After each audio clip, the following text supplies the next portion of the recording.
আমার বান্দা কষ্ট পাক সেটা আমি আল্লাহ চাই না। আল্লাহ আমরা এত অন্যায় করেছি, এখনো এত ভালোবাসো, এখনো এত ভালোবাসো, এত জুলুম করেছি, এখনো এত ভালোবাসো। আল্লাহ পাক বলে তোর মা তোকে জন্ম দিয়েছে 10 মাস পেটে রেখে, তোর মা যদি তোকে এত ভালোবাসে, 1000 গুনাহ যদি মাফ করে দিতে পারে, 1000 ভুল যদি মাফ করে দিতে পারে, আমি আল্লাহ তো তোদেরকে বানিয়েছি, আমি আল্লাহ তো তোদেরকে সৃষ্টি করেছি, আমার তোদের প্রতি কতটুকু মায়া তোরা জানিস। জমিন বলেছিল চিৎকার করে করে, আল্লাহ তোমার জমিনে দাঁড়াইয়া তোমার বান্দারা তোমার হুকুম অমান্য করে। জমিন বলে আল্লাহ তুমি হুকুম দাও, আমরা 2 ভাগ হয়ে মাটির মধ্যে মানুষগুলোকে ঢুকাই ফেলি। আল্লাহ পাক বলে আমি সেই দিন জমিনকে বলেছিলাম, জমিন যদি তোদের বান্দা হয় তোরা ধ্বংস কর, আর যদি আমার বান্দা হয় খবরদার কথা বলবি না।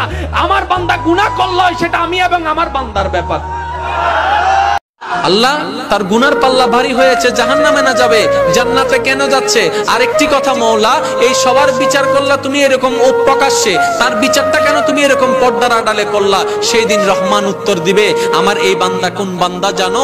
যে দুনিয়াতে তার বন্ধুর অনেক গোপন খবর জানতো, ভাইয়ের অনেক গোপন খবর জানতো, বান্ধবীর অনেক গোপন খবর জানতো, বউয়ের অনেক গোপন খবর জানতো, মা বাবার অনেক গোপন খবর জানতো, চাচা জ্যাঠার মামার অনেক গোপন খবর জানতো, আমার বান্দাদের অনেক গোপন খবর জানতো, কিন্তু সে গোপন খবর সে প্রকাশ করে দেয় নাই, কাউকে বেইজ্জত করে নাই, অপমানিত করে নাই। সে আমার বান্দার ইজ্জত রক্ষা করেছে। আজকে আমি আল্লাহ তাকে পর্দার বিচার করে তার ইজ্জতকে রক্ষা করে দিলাম। সুবহান।